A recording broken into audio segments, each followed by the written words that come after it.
নাম শ্যামপুর। এই গ্রামের পাশ দিয়ে বয়ে গেছে শীর্ণ এক নদী, আর নদীর ধারেই ঘন জঙ্গল। জঙ্গলের পাশেই ছিল এক ভাঙা পুরনো জমিদার বাড়ি, যা কিনা প্রায় শতবর্ষ আগে থেকেই পরিত্যক্ত। জমিদার বাড়ির ইতিহাস নিয়ে গ্রামে নানা লোককথা প্রচলিত ছিল।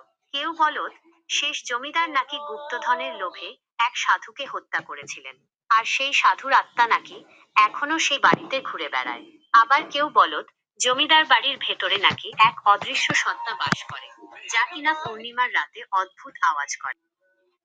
পারতপক্ষে ওই বাড়ির ধারে কাছেও যেত না। সূর্য ডুবলেই যেন এক অজানা ভয়ে সমস্ত গ্রাম নিস্তব্ধ হয়ে যেত।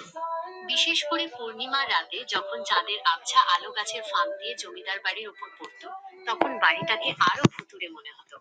একবার গ্রামেরই তিন তরুণ, অপূর্ব, বিকাশ আর সৌমেন, যারা নিজেদের খুব সাহসী মনে করত, ঠিক করলো যে তারা পূর্ণিমার রাতে জমিদার বাড়ির রহস্য উন্মোচন করবে। তাদের মধ্যে অপূর্ব ছিল সবচেয়ে জেদি, আর সে-ই অন্যদের রাজি করাল। পূর্ণিমার রাত, চারদিকে নিস্তব্ধতা, শুধুমাত্র ঝিঁঝি পোকার একটানা ডাক আর দূরে শিয়ালের হাঁক শোনা যাচ্ছিল। অপূর্ব, বিকাশ আর সৌমেন মশাল হাতে এগিয়ে চলল জমিদার বাড়ির দিকে। যতই তারা বাড়ির কাছাকাছি যাচ্ছিল, ততই যেন এক ঠান্ডা বাতাস তাদের ঘিরে ধরছিল। বাতাসের সাথে যেন মিশেছিল স্যাঁতসেঁতে পুরনো গন্ধ আর একটা গা ছমছমে অনুভূতি।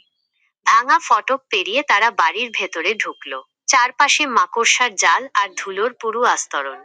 ভাঙা জানালা দিয়ে চাঁদের আলো এসে পড়ছিল ঘরের মেঝেতে, তৈরি করছিল অদ্ভুত সব ছায়া।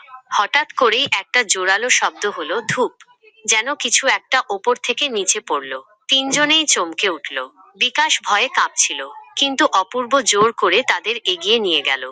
তারা সাবধানে একটা সিঁড়ি বেয়ে দোতলায় উঠল। সিঁড়ির ধাপগুলো